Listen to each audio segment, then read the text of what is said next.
Good morning students. Today we are start the Python bitwise operators. Okay? तो bitwise operator जो होते हैं हमारे वो बाइनरी नंबर पर वर्क करते हैं. बाइनरी नंबर क्या होते हैं? 0110 का जो फॉर्म होता है 1010 का जो फॉर्म होता है उसको बोलते हैं बाइनरी नंबर. जो हमारे नॉर्मल ऑपरेटर्स हैं, जो मैनुअल ऑपरेटर थे, वो हमारे डेसिमल नंबर पर वर्क करते हैं. ओके?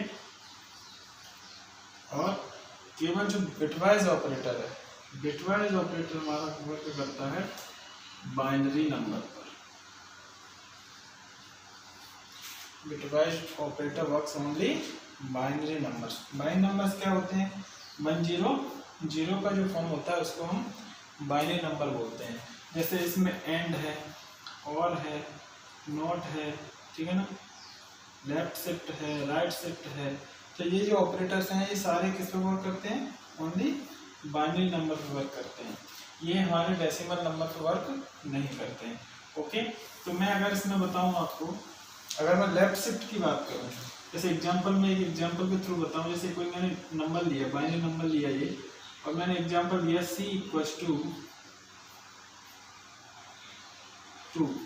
तो इसका मीनिंग ये है कि जो हमारा बाइनरी नंबर है उसमें 2 बिट लेफ्ट सेट हो जाएगी, शिफ्ट हो जाएंगी. जो हमारी बिट है ना वो हमारी 2 बिट लेफ्ट साइड में क्या हो जाएंगी? शिफ्ट हो जाएंगी.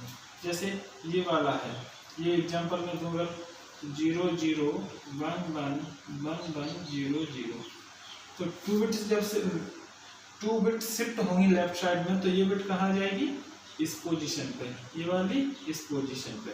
ओके? मीन्स 2 बिट क्या होंगी? लेफ्ट साइड शिफ्ट हो जाएंगे. तो ये क्या हो जाएगा? 1 1 1 1 0 0. एक्चुअली में ये 8 बिट में डेटा है, ये 8 बिट में डेटा है. अगर इसको हम अभी कितना रह गया? 6 बिट रह गया, लेकिन हमारा 2 बिट डेटा का क्या हो रहा है? लॉस हो रहा है. तो इस सिचुएशन में हम क्या करते हैं?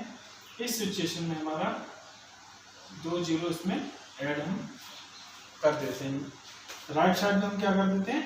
2 0 ऐड कर देते हैं. ओके? और लेफ्ट में हम क्या करते हैं? लेफ्ट में हमारे 2 0 लेफ्ट साइड में ऐड हो जाते हैं. ठीक है ना? तो अगर मैं इसको इस टाइप से, तो हमारा आउटपुट क्या हो गया? ये होगा. इसका जो डेसिमल नंबर होगा वो हमारे आउटपुट स्क्रीन पे क्या हो जाएगा? डिस्प्ले हो जाएगा. अगर मैं इसको c = a राइट शिफ्ट 2, अब इस सिचुएशन में क्या होगा? हमारा जो डेटा है वो किस साइड शिफ्ट हो जाएगा? राइट साइड में शिफ्ट हो जाएगा. मीन्स अब हमारा क्या होगा? ये 2 बिट यहाँ से हट जाएंगे. ओके? तो 0 0 1 1 1 1, लेकिन हमारा डेटा कैसा है? 8 बिट में है. तो 2 0 हमारे इस साइड ऐड हो जाएंगे. अब जो रिजल्ट होगा वो ये होगा. मीन्स इसका जो डेसिमल नंबर होगा वो हमारे आउटपुट स्क्रीन पे क्या हो जाएगा? डिस्प्ले हो जाएगा. ठीक है ना? तो यही होता है हमारा लेफ्ट शिफ्ट और राइट शिफ्ट. ठीक है? नेक्स्ट टॉपिक है लिस्ट. नेक्स्ट टॉपिक जो हमारा है ना वो क्या है? लिस्ट. ओके? लिस्ट क्या है? हमारा कलेक्शन ऑफ एरेज. एरे की डेफिनेशन होती है, array is a collection of homogeneous data elements. जो हमारे सिमिलर डेटा टाइप जो होते हैं, सिमिलर टाइप के जो एलिमेंट्स होते हैं वो हमारे क्या होते हैं? वो हमारे होमोजीनियस जो एलिमेंट होते हैं उनको हम बोलते हैं एरे. मीन्स अगर हमें एक वेरिएबल में, सेम वेरिएबल के अंदर एक से ज़्यादा वैल्यू को अगर स्टोर करवाना है तो हम एरेज का यूज करते हैं. पाइथन में जो एरे है उसको 4 कैटेगरी में डिवाइड किया गया है. तो उसमें जो फर्स्ट कैटेगरी है वो क्या है? हमारी लिस्ट है. सेकेंड कैटेगरी में हमारा आता है ट्यूपल. थर्ड कैटेगरी में हमारा आता है सेट, और फोर्थ कैटेगरी में हमारा आता है डिक्शनरी. ओके?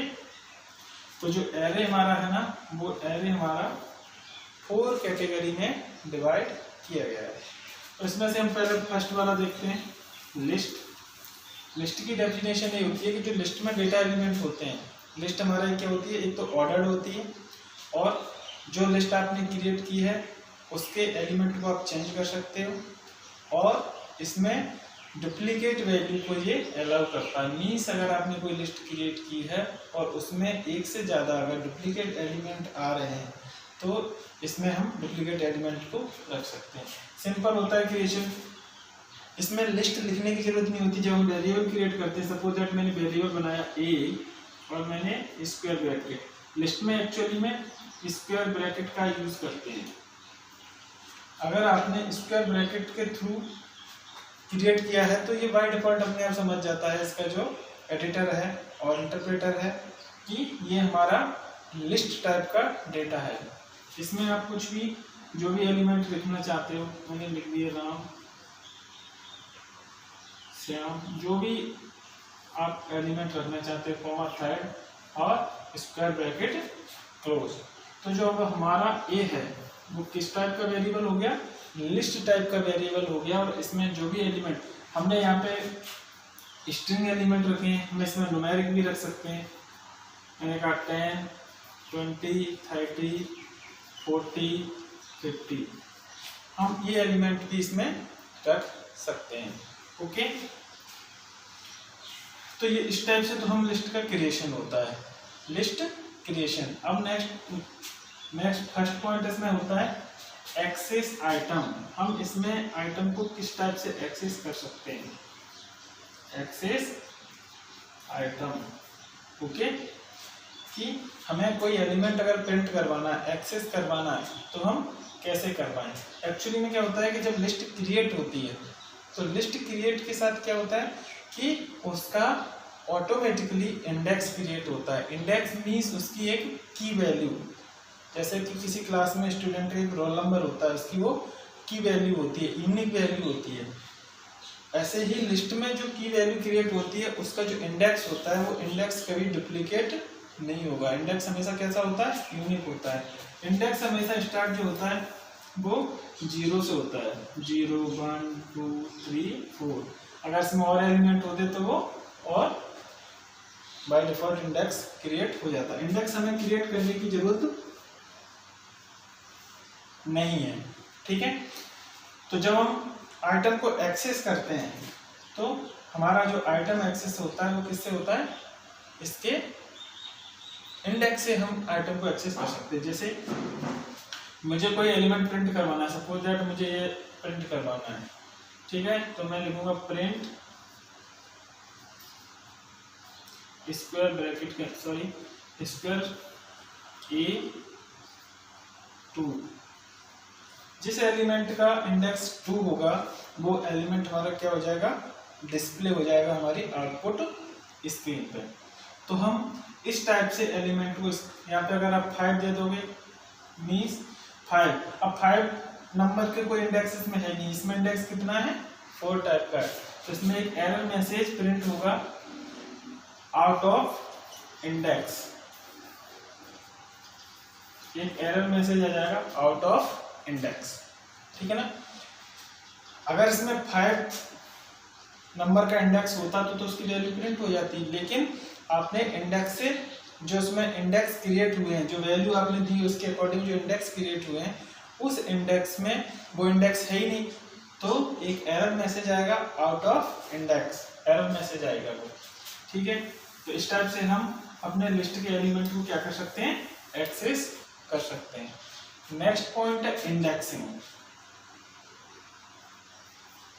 ठीक है ना। इंडेक्सिंग का मीनिंग भी यही है कि हमें किसी पर्टिकुलर एलिमेंट को अगर हमें प्रिंट करवाना है, पर्टिकुलर एलिमेंट को अगर हमें प्रिंट करवाना है, सपोज दैट हमारी जो लिस्ट बनी हुई है, मैं एक लिस्ट ऊपर क्रिएट कर देता हूँ, A = 10, 20, 30, 40, 50, 60, ठीक है। इंडेक्स इसका हो गया 1, 2, 3, 4, 5। अगर हम टोटल वैल्यू काउंट करें तो टोटल वैल्यू इसमें कितनी है, 6। इंडेक्स कहाँ से स्टार्ट होगा, 0 to 5। तो इंडेक्सिंग का मीनिंग ये है कि अगर आपको किसी पर्टिकुलर एलिमेंट को अगर हमें एक्सेस करवाना है तो हम सपोज दैट ऐसे एलिमेंट को अगर एक्सेस करवाना है तो हम क्या लिखेंगे, प्रिंट A5 अब इसमें क्या होगा, जो 5 जिसका इंडेक्स 5 होगा वो वैल्यू हमारी क्या हो जाएगी, प्रिंट हो जाएगी हमारी आउटपुट स्क्रीन पर। ओके, नेक्स्ट है इसमें negative indexing. Negative indexing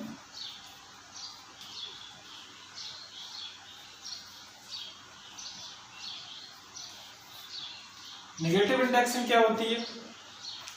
negative indexing का मीनिंग ये रहता है कि जब अगर हमने इंडेक्स में नेगेटिव नहीं, इंडेक्स अगर हमने पॉजिटिव मेंशन किया है तो इसका प्रिंट होने का जो होता है वो left to right element print होते हैं। अगर हमने ऐसी हमारी रिक्वायरमेंट है प्रोग्रामिंग में, ऐसी हमारी नीड है कि अगर हमें रिवर्स में एलिमेंट को प्रिंट करवाना है, एलिमेंट को अगर हमें रिवर्स में प्रिंट करवाना है तो हम उसकी नेगेटिव इंडेक्सिंग कर सकते हैं। मींस मैंने लिखा प्रिंट ए, मुझे नेगेटिव इंडेक्सिंग में क्या होगा, इसका इंडेक्स हो जाएगा -1 -2 -3 -4 -5 -6। ओके, ये यहाँ से 0 से नहीं होगा, ये -1 से स्टार्ट होगा, ठीक है ना, ये 0 से नहीं होगा।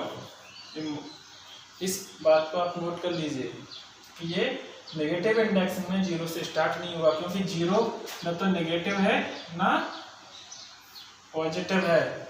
जो 0 नंबर होता है ना तो वो नेगेटिव में मेंशन होता है ना पॉजिटिव में मेंशन होता है। तो नेगेटिव इंडेक्सिंग हमारी कहाँ से स्टार्ट होती है, -1 से स्टार्ट होती है, ठीक है। अगर हमें अब ये एलिमेंट अगर हमें प्रिंट करवाना है तो a -3 और ये 3। अब आप लोग बोल रहे होंगे कि -3 और ये 3 बात तो एक ही है, ये तो सिर्फ एक एग्जाम्पल है। और क्या हुआ है कि इसमें दोनों की वैल्यू, दोनों का जो इंडेक्सिंग है वो सेम आ गया है। इसलिए सपोज दैट हमें ये वाला एलिमेंट प्रिंट करवाना होता तब हमें यहाँ पे -2। मीन्स कहने का मीनिंग हमारा है नेगेटिव इंडेक्सिंग का यूज ये है कि अगर हमें अपने एलिमेंट को रिवर्स में प्रिंट करवाना है, एलिमेंट को रिवर्स में प्रिंट करवाना है तो हम नेगेटिव इंडेक्सिंग का यूज करेंगे।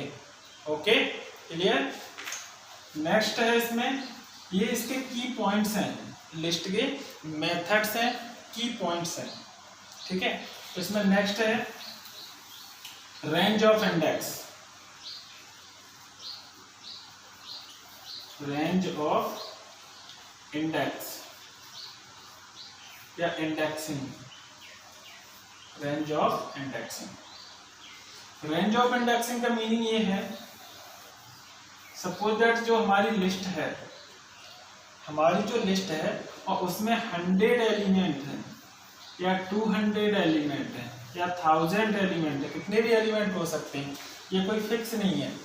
जैसे हमारी रिक्वायरमेंट होती है, उस रिक्वायरमेंट के अकॉर्डिंग हम उसमें एलिमेंट को मेंशन करते हैं। अगर उसमें सपोज दैट 1000 एलिमेंट है या 100 एलिमेंट है और हमें एक लिमिट में, एक रेंज में अपने एलिमेंट को प्रिंट करवाना है, मींस हमारे जो एलिमेंट है वो एलिमेंट सपोज दैट जैसे 10 एलिमेंट हैं, 10 एलिमेंट में हमें 3 to 9 तक एलिमेंट को प्रिंट करवाना है, 3 to 9 तक एलिमेंट को प्रिंट करवाना है। तो हम कैसे करवाएंगे, बाकी में क्या था कि 1 by 1 प्रिंट हो रहा था, लेकिन हम चाहते हैं कि सीक्वेंस में जो बीच के नंबर्स हैं, बीच के एलिमेंट हैं, बीच के जो ऑब्जेक्ट हैं उनको हमें डिस्प्ले करवाना है। ऐसी हमारी रिक्वायरमेंट है तो हम एक रेंज फिक्स करते हैं, उस रेंज के अकॉर्डिंग हम अपने एलिमेंट को प्रिंट कर सकते हैं। जैसे प्रिंट A to 5 मीन्स, अब इसमें क्या होगा, जो इसके एलिमेंट हैं, जो इसके एलिमेंट्स हैं वो कहाँ से स्टार्ट होंगे, जिसका इंडेक्स 2 होगा वहां से स्टार्ट होंगे। और इसमें क्या होगा, जो एंड इंडेक्स है वो इंक्लूड नहीं होगा, वो क्या रहेगा, एक्सक्लूड रहेगा, उससे एक पहले वाला। मीन्स यहाँ पे इंडेक्सिंग 5 है तो एलिमेंट कहाँ तक प्रिंट होंगे, 4 तक। तो टोटल एलिमेंट हमारे कितने प्रिंट होंगे, 3 एलिमेंट प्रिंट होंगे, ठीक है। तो एलिमेंट कौन कौन सा प्रिंट हो जाएगा, 0 1 2 मीन्स 30 40 और 40, क्योंकि 0 1 2 3 4 5 मीन्स ये लास्ट वाला इंडेक्स है वो इंक्लूड नहीं होगा, तो 2 एलिमेंट सिर्फ हमारे डिस्प्ले हो जाएंगे 30 और 40। क्लियर? तो ये रेंज ऑफ इंडेक्स का यूज रहता है कि जो हमारी लिस्ट है, लिस्ट में जो एलिमेंट्स हैं उन एलिमेंट्स की अगर हमें रेंज फिक्स करनी है और हम चाहते हैं कि रेंज में, इस रेंज से स्टार्टिंग से और एंड तक इतने एलिमेंट्स हमारे प्रिंट हो जाएं, तो हम उसकी रेंज फिक्स कर सकते हैं अपने लिस्ट के ऑब्जेक्ट की और लिस्ट के एलिमेंट्स की। ओके, नेक्स्ट इसमें रेंज ऑफ नेगेटिव इंडेक्स। देखिए पॉजिटिव इंडेक्स में क्या रहता है कि जो लास्ट जो वैल्यू होती है वो इंक्लूड नहीं होती है, इस पॉइंट को याद रखना है, ठीक है। अब इसमें आता है नेगेटिव रेंज ऑफ इंडेक्स, है ना। जो नेगेटिव इंडेक्सिंग होती है रेंज की, नेगेटिव इंडेक्सिंग में क्या होता है कि प्रिंट